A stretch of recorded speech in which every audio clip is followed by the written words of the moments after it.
Everyone, I am Suman Kiro और आज मैं आपके लिए लेकर आया हूँ झारखंड शैक्षिक अनुसंधान एवं प्रशिक्षण परिषद रांची झारखंड के द्वारा जैक बोर्ड के लिए टर्म 2 के लिए सेट किया हुआ फिजिक्स का सेट 3। ठीक है, चलिए आप जानते हैं इसके क्या क्या सामान्य निर्देश है। हम लोग डायरेक्ट जाते हैं क्वेश्चंस पर।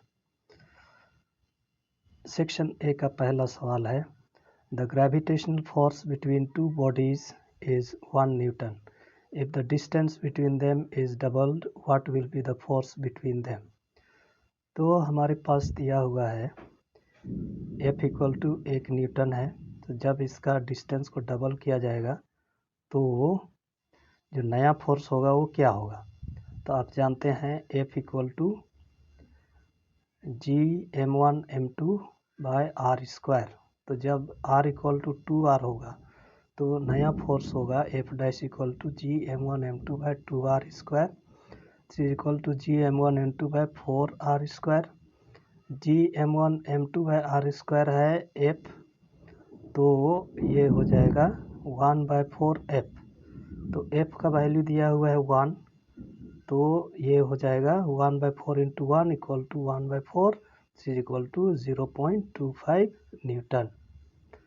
Next, why is the weight of a body at the poles more than the weight at the equator.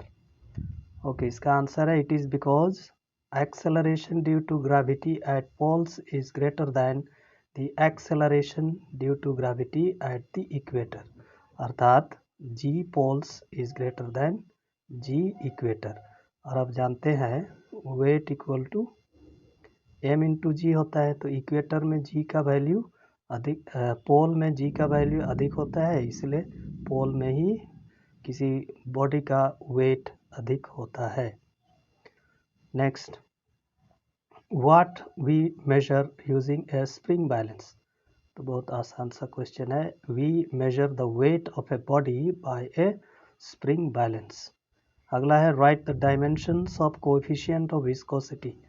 तो इसका डायमेंशनल फॉर्मूला होता है M L power -1 T power -1। Question number 5, which thermodynamic variable is defined by the first law of thermodynamics. Okay, तो first law of thermodynamic define करता है internal energy को, है ना। The thermodynamic variable defined by the first law of thermodynamics is internal energy और it is given by delta U equal to Q plus W. Okay, next, in which medium sound travels faster, iron, liquid, air? Okay, तो इसका correct answer है iron. अगला सवाल है, what is the nature of the thermal change in air when a sound wave propagates through it? तो ये change होता है adiabatic चेंज। तो 7 में से कोई 5 बनाना है। ओके, अब आते हैं सेक्शन बी पर। सेक्शन बी का पहला सवाल का ए नंबर का सवाल है, what is the average value of acceleration due to gravity on the surface of the earth. आप जानते हैं 9.8 मीटर पर second square. Next, write the expression for the acceleration due to gravity at surface of the earth. तो ये बराबर होता है G M by R square, जहाँ कैपिटल जी है यूनिवर्सल ग्रेविटेशनल कांस्टेंट, जिसका वैल्यू होता है 6.67 into 10 to the power -11 newton metre square पर के जी स्क्वायर। एम है मास ऑफ द अर्थ और ये होता है 6 इंटू 10 टू द पावर 24 के जी। और आर है रेडियस ऑफ द अर्थ, जिसका वैल्यू होता है 6.4 into 10 to the power 6 metre. C number है, right any factor due to which acceleration due to gravity changes. तो एक फैक्टर है height above the surface of the earth. Okay, या तो लिख सकते हो depth below the surface of the earth, ये भी हो सकता है। Okay, question number 9, a string of mass 2.5 kg is under a tension of 200 Newton. The length of the stretch spring is 20 metre. If a transverse jerk is struck at one end of the spring, how long does the disturbance take to reach the other end. Okay, तो हमारे पास है मास दिया हुआ है 2.5 kg, tension है 200 Newton और length है 20 metre. हमको निकालना है टाइम।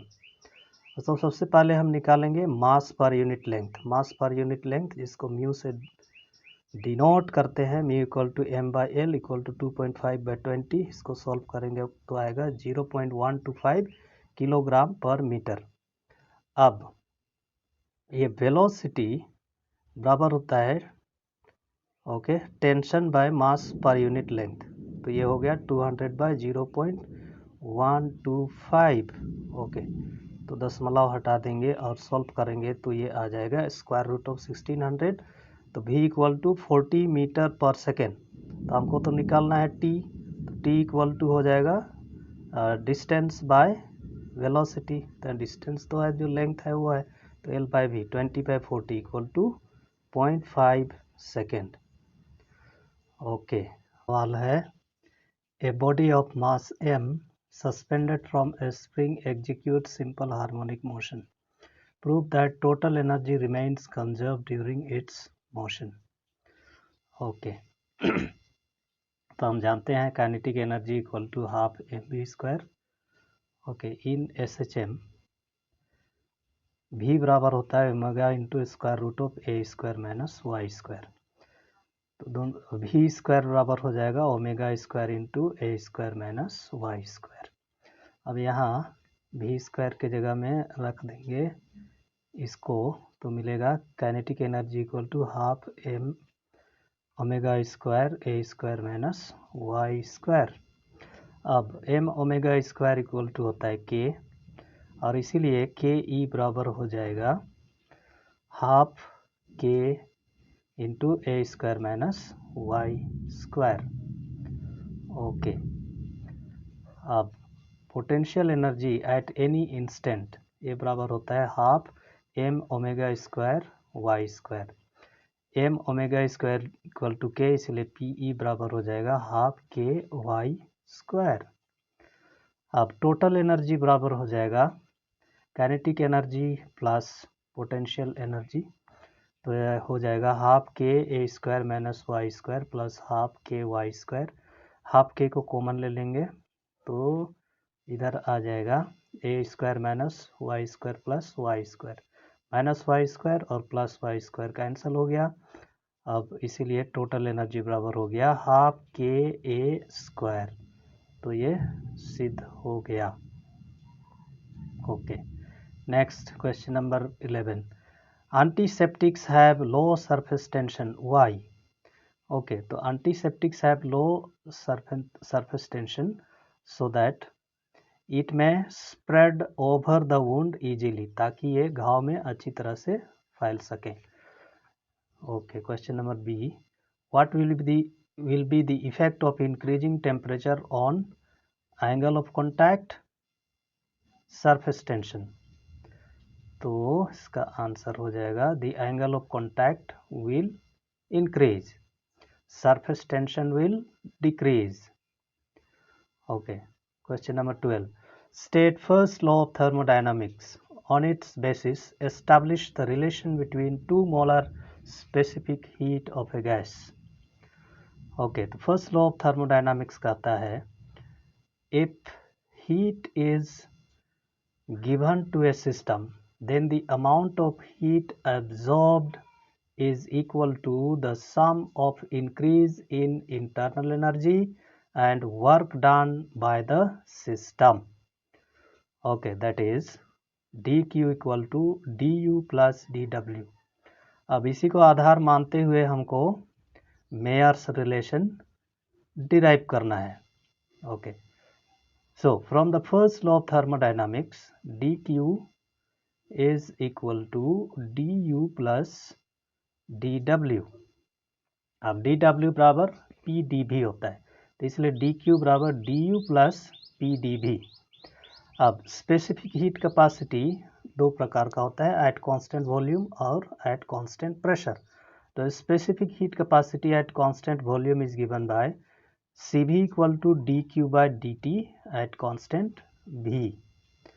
तो इसको हम लिख सकते हैं, ओके, भी कांस्टेंट है इसलिए जो पी डी भी होगा ये तो हो जाएगा 0 हो जाएगा। ओके, इसलिए सी भी डी क्यू बराबर हो जाएगा डी यू, इसलिए हम सी भी को लिख सकते हैं C V equal to D U by D T. अब specific heat capacity at constant pressure is given by Cp equal to dq by dt at constant P। तो dq बराबर यहाँ लगा देंगे du प्लस पी डी भी, okay, upon dt। अब इसको दो पार्ट में बांटेंगे तो ये होगा du by D T plus P D V by D T. अब du बाय डी टी बराबर होता है सी भी, इसलिए ये हो जाएगा Cp equal to C V plus P D V by D T. अब लेना है ideal gas. For 1 mole of an ideal gas P V equal to R T, है ना, P V equal to N R T होता है, तो 1 मोल मतलब N equal to 1, तो P V equal to R T. Okay, तो इसको हम लिख सकते हैं P D V by D T equal to R D T by D T. तो ये dt और dt कैंसिल हो गया, तो p dv बाय dt बराबर हो गया r। अब फ्रॉम इक्वेशन 2 एंड 3, इक्वेशन 2 हमारे पास है Cp equal to C V plus P D V by D T, और इक्वेशन 3 है p dv by D T equal to r। तो so from equation 2 and 3 Cp equal to C V plus r and therefore Cp minus C V equal to r, है ना, इसको Myers formula भी कहा जाता है। Okay, अब आते हैं question number 13, why a gas is cooled when expanded. Okay, तो इसका आंसर है when a gas expands its pressure decreases and because of that the molecules are slowed down and there is a decrease in internal energy and this makes the gas cold. Next question, air pressure in car tire increases or decreases during driving? Okay, so during driving the temperature of air inside the tire increases but its volume remains the same. Now according to Gay-Lussac's law, P is proportional to T at constant volume, and therefore if pressure increases then the temperature also will increase and hence pressure of air inside the tire increases. C. Name the thermodynamic process during which temperature of the system remains constant. That process is known as isothermal process. Okay, question number 14, define elasticity. Okay, elasticity is the property of an object by virtue of which it regains its original configuration. Configuration मतलब original shape and size after the removal of deforming force. Okay, B number, ultimate tensile strength. The maximum stress up to which a material can withstand while being stretched is known as ultimate tensile strength. Elastic limit, the maximum stress up to which an elastic material regains its original shape and size after the removal of deforming force is called elastic limit, and after the elastic limit the material gets permanently deformed. Okay, अब आते हैं section C पर। ठीक है, आपने देख लिया है केमिस्ट्री का सवाल, है ना, बहुत ही मज़ेदार था। अधिकांश क्वेश्चन, है ना, जो 3 सेट दिया हुआ था वहीं से पूछा गया था। मुझको लगता है फिजिक्स में भी ऐसा ही होगा, इसलिए बढ़िया से तैयारी कीजिएगा। ठीक, चलिए आते हैं सेक्शन सी। सेक्शन सी का पहला सवाल, discuss the modes of vibration in an open organ pipe. तो 3 प्रकार के मोड ऑफ वाइब्रेशन होते हैं ओपन ऑर्गन पाइप में। Okay, there are 3 modes of vibration in an open organ pipe. पहला को बोलते हैं फंडामेंटल मोड या इसको बोलते हैं फर्स्ट हार्मोनिक या टोन भी कहा जाता है। तो यहाँ पर ओपन ऑर्गन पाइप लिया है जिसका लेंथ है एल। ओके, तो इसमें क्या होता है, इसमें एक ही नोड होता है और दो एंटी नोड होता है। तो हमेशा ध्यान दीजिएगा, नोड की संख्या एंटी नोड से हमेशा एक कम होता है। Okay, so in this vibration there are two antinodes and one node such that the length is equal to lambda 1 by 2। तो यहाँ से हो जाएगा lambda 1 equal to 2L। Therefore fundamental frequency N1 this is equal to V by lambda। lambda equal to 2L लिखे हैं, तो N1 equal to V upon 2L। ठीक है, V upon 2L। ओके, अब आते हैं सेकेंड मोड। सेकेंड मोड को बोलते हैं सेकेंड हार्मोनिक या इसको बोला जाता है फर्स्ट ओवरटोन। तो इसमें जैसे कि यहाँ चित्र में दिखाए हैं, इसमें होता है 1 2 3 एंटीनोड और 2 नोड होता है।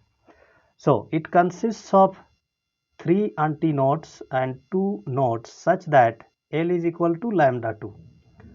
ओके, अब N2 is equal to V by lambda 2। तो ये हो जाएगा V बाय L। अब क्या करना है, अंश और हर को 2 से मल्टीप्लाई कर देंगे। ओके, तो ये हो जाएगा 2V bye 2L।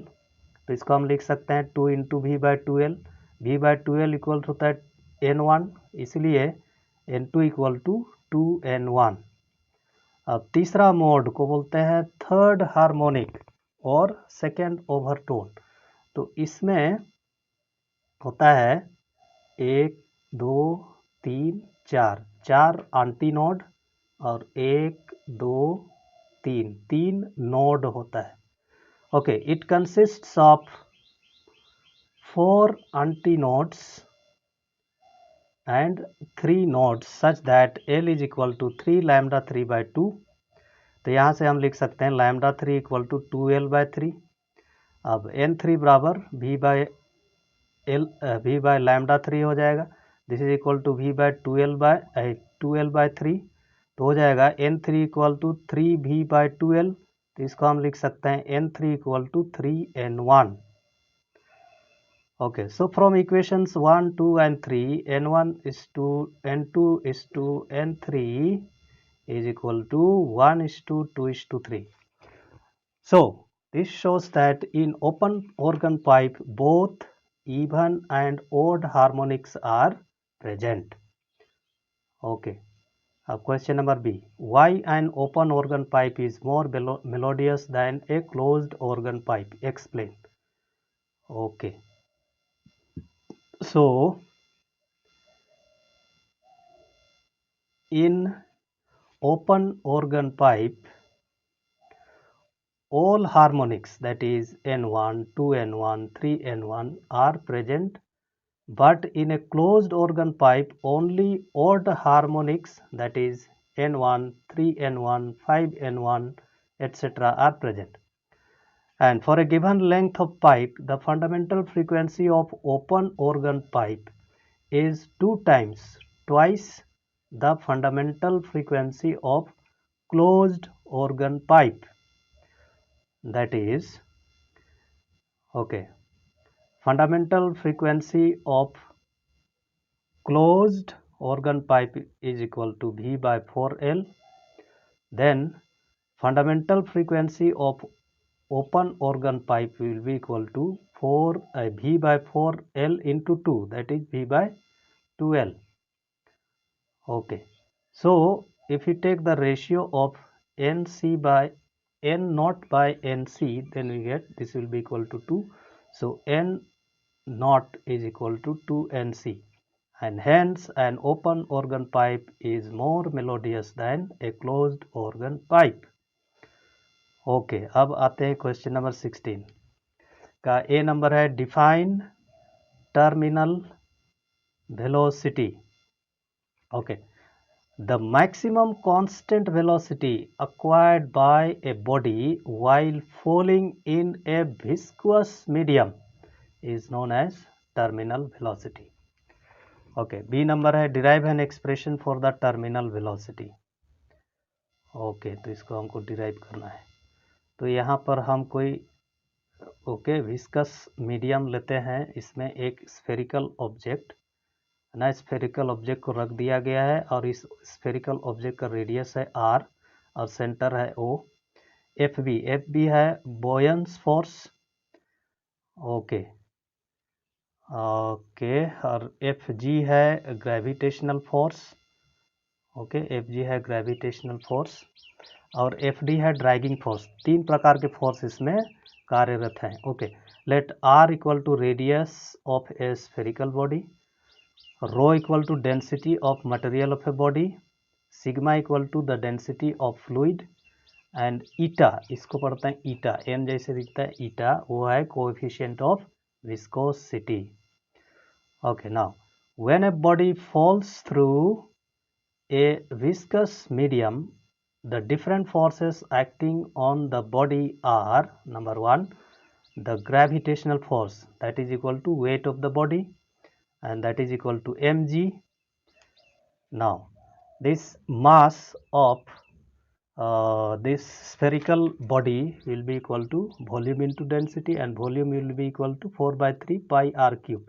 So gravitational force is equal to 4 by 3 pi r cube rho into g.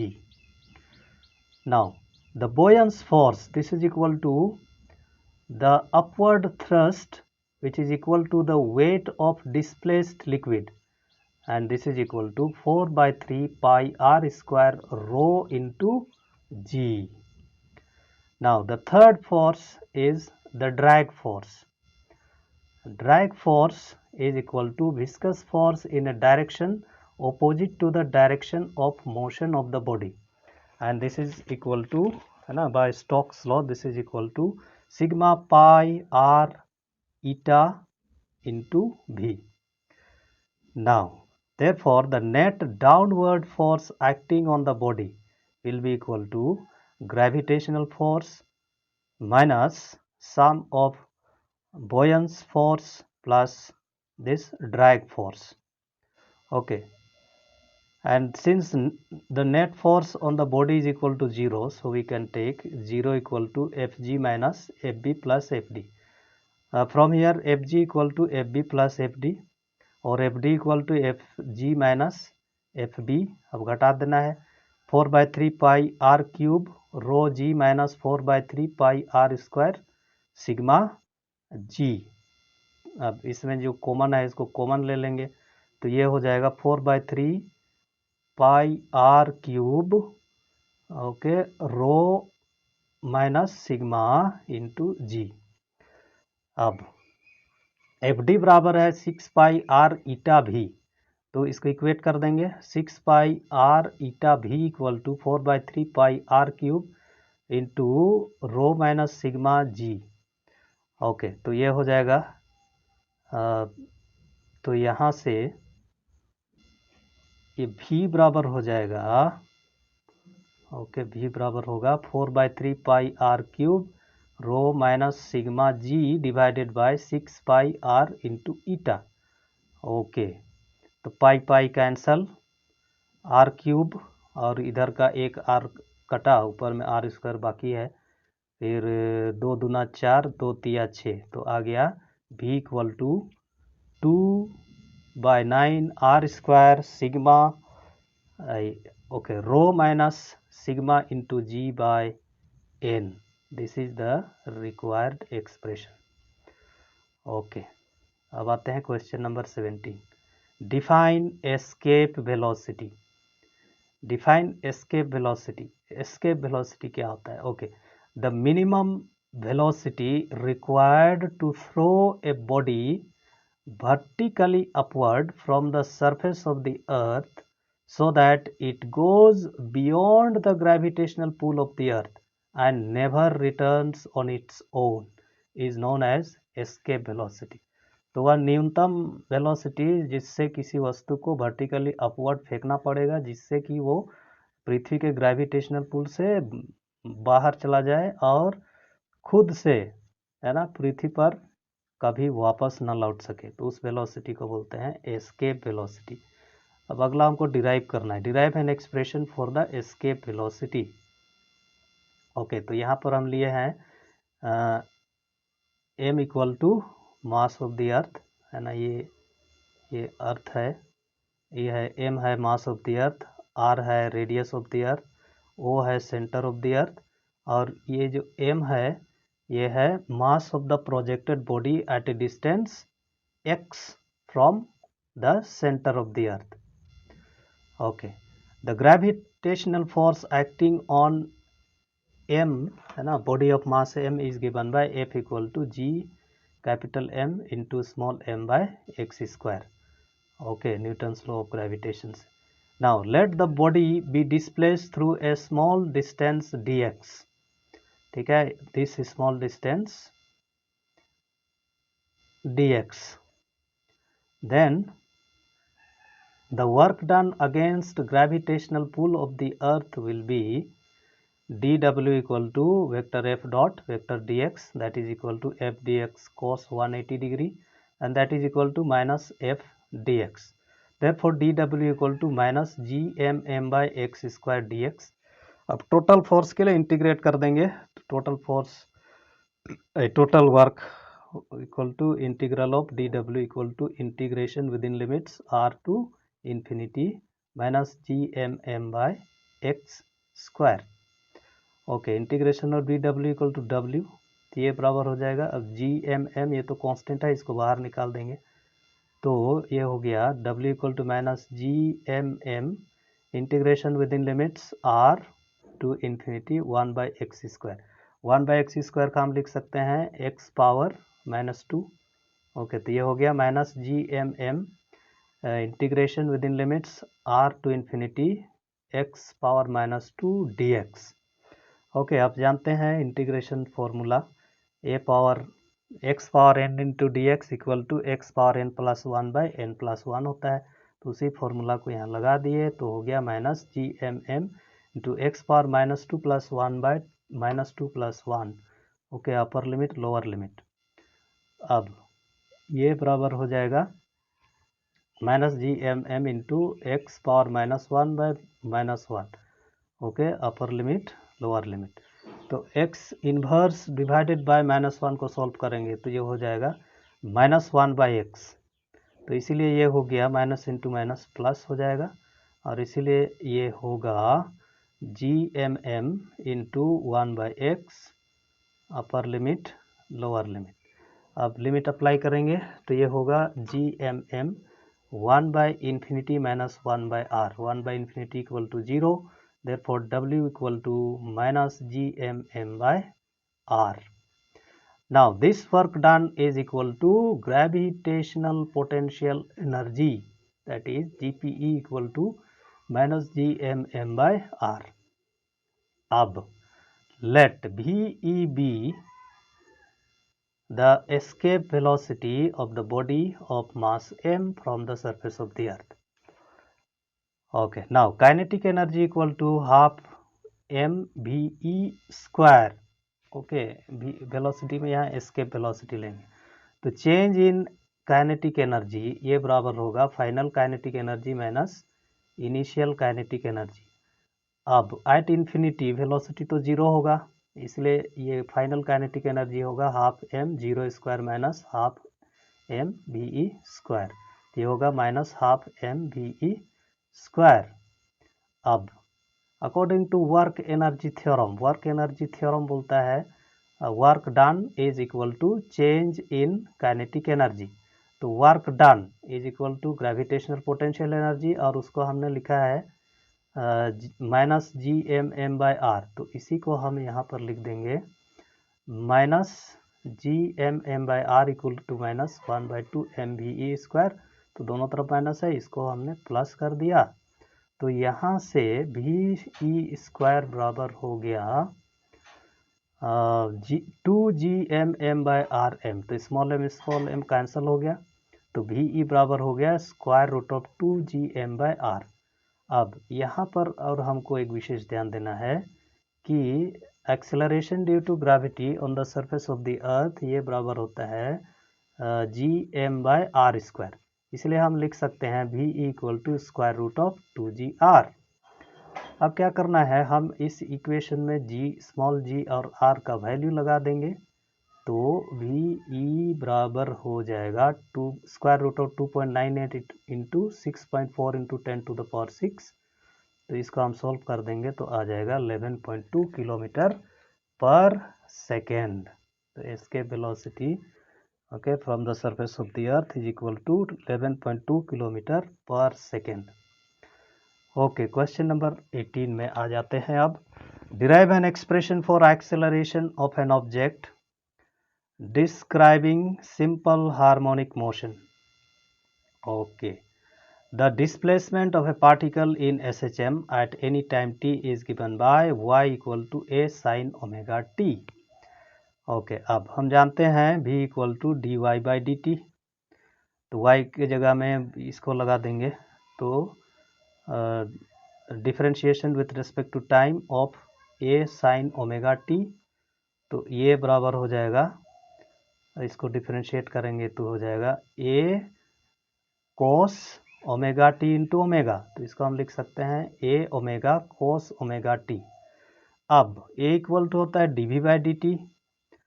Okay, तो v के जगह में हमने लगा दिया a omega cos omega T. अब इसको डिफरेंशिएट करेंगे तो ये आ जाएगा minus a omega sine omega T into omega, तो ये होगा minus a omega square sine omega T.